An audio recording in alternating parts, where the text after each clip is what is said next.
कौन हो तुम लोग? बेटा, मुझे तरुण से मिलना है। साहब से मिलना है? क्यों?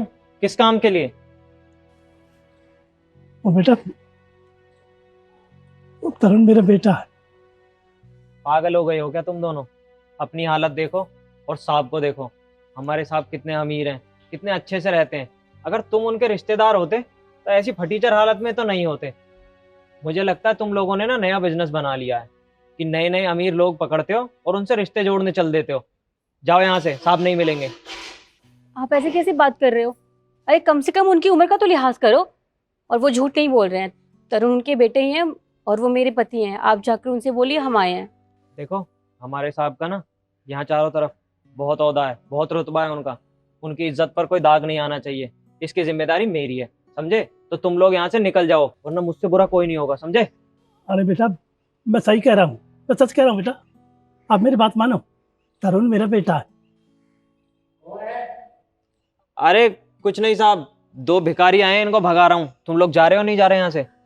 देखिए, आप एक बार उनको बोल दीजिए कि हम आए हैं। अगर उन्होंने हमें जाने के लिए बोल दिया तो हम चले जाएंगे, बस एक बार। अरे बेटा, हम झूठ नहीं बोल रहे, हमारा विश्वास करो, हम सच कह रहे हैं। मेरा तरुण मेरा बेटा है। तुम लोग ऐसे नहीं मानोगे आराम से, और तुम्हें धक्के देकर ही भगाना पड़ेगा। निकला है ऐसे? अरे पापा,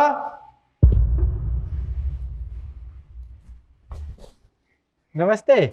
आप अचानक यहाँ कैसे? अरे सिखा बताया भी नहीं। अरे बेटा, वो आप अंदर आइए, चलिए आइए।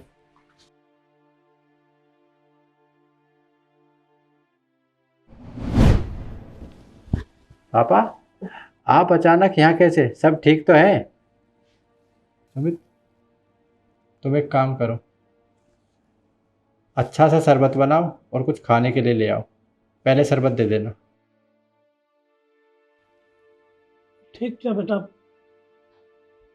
तुम्हारे भाई ने हमारे साथ अच्छा नहीं किया। तुम्हारे जाने के बाद ऐसा कुछ किया हमारे साथ जो किसी नौकर के साथ भी नहीं होता। बहू का ऐसा हाल कर दिया, 24 घंटे काम पर लगाना, झाड़ू पोछा, जैसे कि हम इस घर के वासी है ही नहीं। बेटा, काफी दिन हो गए, बिल्कुल थक गए हम बेटा। हमारे कान पक गए सुन सुन के। बहुत बुरा बोलते हैं हमसे, लेकिन एक दिन बहू ने मेरा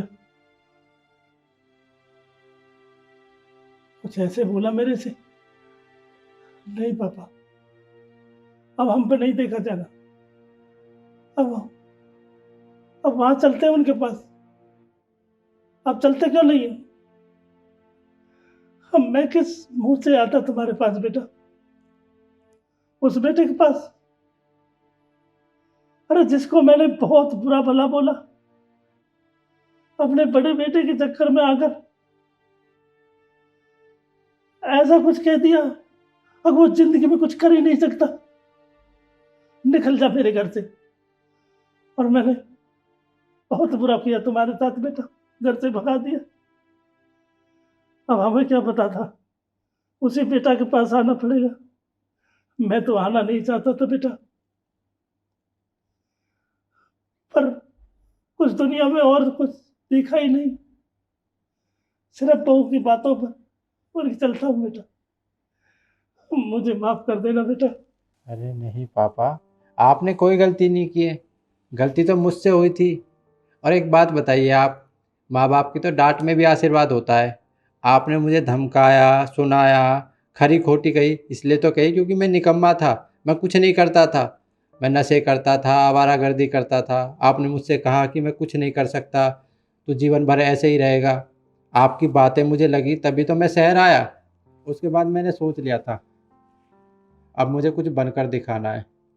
मैं शहर आया, मैंने खूब मेहनत की, दिन रात मेहनत की। और मेहनत करने वालों की कभी हार नहीं होती ना, वो बात सही है। आज सब कुछ है मेरे पास। आप देखिए, मैंने मेहनत से अपना घर बना लिया है, अपनी फैक्ट्री बना ली है, मेरा अच्छा बिजनेस चल रहा है। और ये सब कुछ ना सिर्फ आपकी वजह से। अगर आप उस दिन मुझे घर से बाहर ना निकालते ना, ना मैं कुछ सोचता, ना मैं शहर आता और ना मैं कुछ कर पाता। और आप सोच रहे हो कि आपने गलती की मुझे धमका कर। आपने तो बहुत अच्छा किया। देखो बहू, कितना अच्छा, कितने अच्छे विचार है। इसी बेटे को कहा था मैंने, आगे कभी पढ़ नहीं सकता, कभी कामयाब नहीं हो सकता। आज देखो कैसे विचार है, कैसे बोल रहा। बेटा मुझे माफ कर देना, मैंने बहुत बुरा किया तुम्हारे साथ। मैंने कभी सोचा भी नहीं था। मैंने कहा तो कि आपकी इसमें कोई गलती नहीं है। मेरे पास सब कुछ था अब तक, बस नहीं था तो वो था मेरा परिवार। लेकिन कहते हैं ना कि भगवान सबकी सुनते हैं और सबका भला करते हैं। मैंने मेहनत की, मुझे घर, बिजनेस सब कुछ मिला। एक परिवार की कमी थी और आज वो भी मिल गया है। मेरे पापा आ गए मेरे पास और मेरी पत्नी। सच में आज मैं बहुत खुश हूँ। लेकिन शिखा, मैं तुमसे एक बात कहना चाहूँगा। पापा ने मुझे घर से बाहर निकाला, खूब सुनाया, बहुत भला बुरा बोला, लेकिन तुमने मुझसे एक बार भी बात करने की कोशिश नहीं की। अरे मैंने तो कई बार कोशिश की, पापा से भी बात करने की और तुमसे भी। ना तुमसे बात हो पाई, ना पापा से कभी बात हो पाई। मैं तो बस हार मानकर बैठ चुका था। लेकिन तुम्हें तो मुझसे बात करनी चाहिए थी। तुम्हें क्या लगता है तरुण, मैंने कोशिश नहीं की? मैं कोशिश करना चाहती थी, लेकिन मैं क्या करती। उस दिन बाबूजी ने तुम्हें इस तरह से घर से निकाल दिया।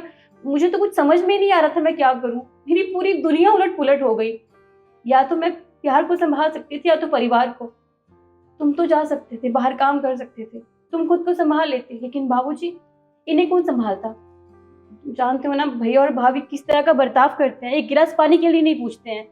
मुझे इनका ध्यान रखना था, इसलिए मुझे वहां रुकना पड़ा है इनका ध्यान रखने के लिए। मैं खुद के बारे में नहीं सोच सकती थी, इसलिए मैंने पहले परिवार के बारे में सोचा। सॉरी शिखा, मैंने तुम्हारे बारे में पता नहीं क्या सोचा। लेकिन तुम तो मेरे पापा की देखभाल के लिए घर पर रुकी थी।